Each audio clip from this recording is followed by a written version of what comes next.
السلام علیکم ورحمۃ اللہ وبرکاتہ۔ قابل احترام سامعین اور ناظرین، کل کی ویڈیو میں آپ کے سامنے اخلاقیات کے عنوان پہ 2-4 گزارشات پیش کی تھی۔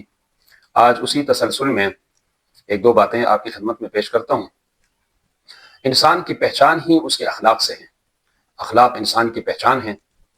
انسان اپنے اخلاق کو اور اسی اخلاقی فلسفے میں جتنی زیادہ ترقی کرے گا اور اپنے اخلاق کو جتنا زیادہ اچھا بنائے گا، اتنی زیادہ پذیرائی اور اہمیت اور ویلیو اس کی ہوگی، اور انسانی سماج میں اتنی زیادہ اس کو اہمیت ملے گی۔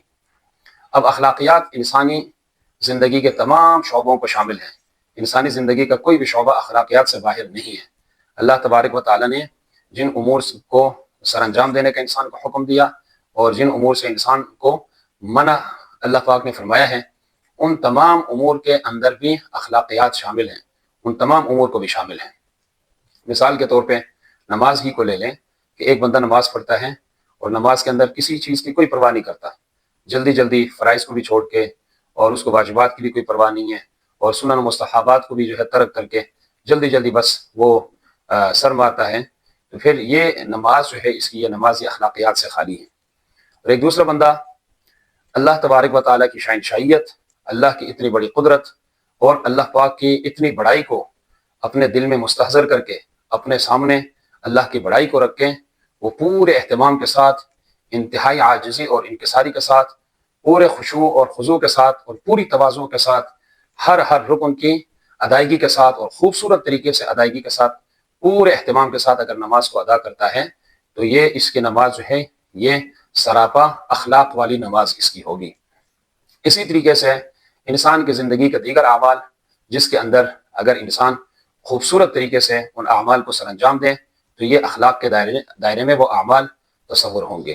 اگر اس کے اندر کسی بھی عمل کے اندر صبر، تواضع، عاجزی، انکساری اور شرافت اور نرمی اور یہ ساری چیزیں جو اخلاق حمیدہ والی جو صفات ہیں، اگر ان کو چھوڑ دیں کسی بھی عمل کے اندر تو یہ تصور ہوگا کہ انسان کا یہ عمل اخلاق حمیدہ کے دائرے سے باہر ہے۔ اگر کسی بھی عمل کو کرتے ہوئے انسان اللہ تبارک و تعالیٰ کے حکم کو مد نظر رکھ کر، رسول اللہ صلی اللہ علیہ وسلم کے طریقے کو سامنے رکھ کر ان ساری اخلاقی جو صفات ہیں، اخلاق حمیدہ والی جو صفات ہیں، ان کو اپناتے ہوئے کسی بھی عمل کو سر انجام دے گا تو اس کا یہ عمل اخلاق والا تصور ہوگا۔ اب ایک سوال اٹھایا جاتا ہے کہ جی اسلام اخلاق سے پھیلا ہے یا تلوار سے؟ اور پھر اس کا جواب دیا جاتا ہے کہ جی اسلام تلوار سے نہیں، اخلاق سے پھیلا ہے۔ یہ سوال ہی سرے سے غلط ہے۔ یہ قادیانیت کا اور اسلام دشمنوں کا بنایا ہوا سوال ہے، چونکہ قادیانیت یہ جہاد کے انکار کے طور پر یہ وجود میں آیا تھا شروع میں۔